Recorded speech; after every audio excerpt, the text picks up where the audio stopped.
1983 में रॉ की तरफ से गलती हुई। रॉ की तरफ से एक कम प्रशिक्षित जासूस जो है वो पाकिस्तान भेजी गई और वो पाकिस्तान में पकड़ ली गई। पाकिस्तानी खुफिया एजेंसी ने उसे टॉर्चर किया और उसके बाद रविंद्र कौशिक का राज खुल गया। वो रविंद्र जिन्होंने अपने राज को साल दर साल छिपा कर रखा था, जिनके बारे में पाकिस्तान को भनक तक नहीं थी, वो किसी और की गलती से पाकिस्तान में पकड़ जाते हैं। एक रात जब रविंद्र अपने घर पर थे, सेना घर आती है। अमानत और उनकी बेटी के सामने उन्हें हथकड़ियां पहनाई जाती हैं। अमानत का दिल टूट गया था, उसकी दुनिया उजड़ गई थी। वो इस बात पर यकीन नहीं कर पा रही थी कि जिस शख्स से उसने मोहब्बत की थी, क्या उसे भी उससे मोहब्बत थी या अपने देश से प्यार में उसने उसका इस्तेमाल किया था। कहते हैं कि रविंद्र की आंखों में भी आंसू थे, लेकिन जुबान पर वो कह रहे थे कि मैं नबी अहमद हूं, रविंद्र नहीं। पूछताछ में यातनाओं की हदें पार कर दी गई। कहा जाता है कि पाकिस्तान ने टॉर्चर की इंतहा कर दी थी, बिजली के झटके दिए थे, रविंद्र के नाखून उखाड़ दिए थे, भूखा प्यासा रखा, सोने नहीं दिया, मेंटल टॉर्चर की इंतहा कर दी गई, लेकिन रविंद्र ने भारत का नाम नहीं लिया। पाकिस्तानी सेना इस बात को हजम नहीं कर पाई थी कि एक भारतीय व्यक्ति इतने साल तक उनके बीच में कैसे रहा। पाकिस्तानी फौज इस बात को स्वीकार नहीं कर पा रही थी कि वो पाकिस्तान पहुंचा, कराची में एडमिशन लिया, उनकी फौज में शामिल हुआ और पाकिस्तान को भनक तक नहीं लगी। आखिरकार रविंद्र को मौत की सजा सुनाई गई, बाद में जिसे उम्र कैद में बदल दिया गया। हालांकि यह सजा मौत से भी बदतर थी। नरक की कोठरी में गुमनामी का दर्द दिया गया। सियालकोट और मियांवाली की जेलों में अंधेरी कोठरियों में सड़ी हुई रोटियां और बीमारियों के बीच रविंद्र को डाल दिया गया। रविंद्र भारतीय जासूस थे, इसलिए उन्हें इंसान की तरह नहीं, जानवर की तरह रखा गया। न दिन का पता न रात का। टॉर्चर इतना रहा कि धीरे धीरे बीमारियां घेरती गईं और फिर टीबी और दिल की बीमारी ने खोखला कर दिया। लेकिन सबसे बड़ा दर्द था गुमनामी का। भारत में कोई जानता ही नहीं था कि भारत का एक सपूत पाकिस्तान के अंदर है, कहां है। अमानत और उनकी बेटी को पाकिस्तान में तिरस्कार मिला। रविंद्र ने बड़ी चिट्ठियां लिखी कि मुझे बचा लो, भारत सरकार मेरे पास आ जाओ, मैं जेल में पड़ा हूं। लेकिन वो सारी चिट्ठियां सुनी रही। 16 साल तक कहा जाता है वो पाकिस्तान में सड़ते रहे और फिर 2001 में 49 साल की उम्र में टीबी और हार्ट अटैक ने ब्लैक टाइगर को हमेशा के लिए खामोश कर दिया।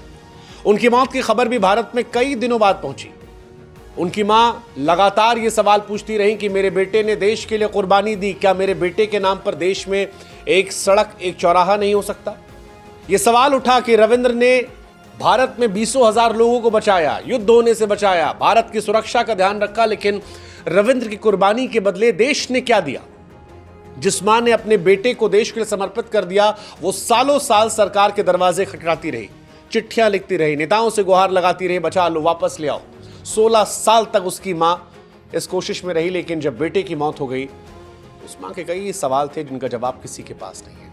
रविंद्र की पत्नी अमानत और उसकी बेटी पाकिस्तान में कहां है, ये कोई नहीं जानता। वो गुमनाम है, वो जिंदा भी हैं या मर गए, इस बारे में भी कोई नहीं जानता। भारत सरकार ने भी कोई ठोस कदम नहीं उठाया।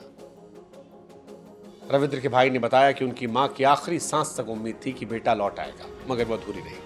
दरअसल भारत सरकार ही नहीं, दुनिया की जितनी भी सरकारें हैं, उन सब में जासूसों का नियम है कि जासूस बनते वक्त आपको यह पता होता है कि अगर आप पकड़े गए तो कोई भी तुम्हारा सच नहीं स्वीकारेगा, तुम्हारा नाम नहीं लेगा। रविंद्र ने सच स्वीकारा था, लेकिन सवाल यह है कि क्या हमें स्वीकारना चाहिए था या उस वक्त के हिसाब से वही सही था। खैर, रविंद्र को हम नहीं बचा पाए, लेकिन क्या यह हमारा फर्ज नहीं है कि हम अपने वीर सपूतों को याद रखें। रविंद्र की कहानी धीरे धीरे सामने आई, मगर उनकी कुर्बानी को वो सम्मान नहीं मिला जिसके वो हकदार थे। और ये सवाल आज भी कचोटता है कि क्या हम अपने जासूसों की कुर्बानियों को भूल जाते हैं। रविंद्र कौशिक की कहानी सिर्फ जासूसी कहानी नहीं, बलिदान की भी कहानी है, जिसने दुश्मन के घर में घुसकर जगह बनाई, सेना में मेजर बनकर भारत को सुरक्षित रखा, 20,000 भारतीयों की जान बचाई, कई युद्ध और कई पाकिस्तान की प्लानिंग को नाकाम किया, जिसने अपना घर, अपना परिवार छोड़ा, अपनी मां से दूरियां बनाई, जिसने पाकिस्तान में प्यार किया, परिवार बनाया, लेकिन फिर भारत के लिए सब कुछ कुर्बान कर दिया। उनकी सूचनाओं ने तो हजारों की जिंदगियां बचा ली, लेकिन उनकी मौत गुमनामी में खो गई। ब्लैक टाइगर की गाथा हर देशभक्त के सीने में धड़कनी चाहिए, खुशी के तौर पर भी और अफसोस के तौर पर भी। अफसोस इस बात का कि हम उस कहानी को वो सम्मान, वो इनाम नहीं दे पाए जिसका वो हकदार था। शायद इतिहास के पन्नों में वो ना मिले, लेकिन उनकी कुर्बानी अमर है। और हमें ये सवाल पूछना चाहिए, क्या हम उनके जैसे नायकों को सम्मान दे पाएंगे? जवाब है शायद नहीं, क्योंकि जासूस की दुनिया का यही सच होता है। लेकिन उनकी कहानी को जीवित रखना, उनकी वीरता को सलाम करना, यही सच्ची श्रद्धांजलि होगी। आज इसीलिए इस कहानी को हम आपको सुना रहे हैं। इस कहानी को आप भी आगे बढ़ाइएगा, लोगों तक पहुंचाइएगा। ब्लैक टाइगर की कहानी, एक कहानी जिसे जिंदा रखना हमारा आपका फर्ज है। जय हिंद, जय भारत।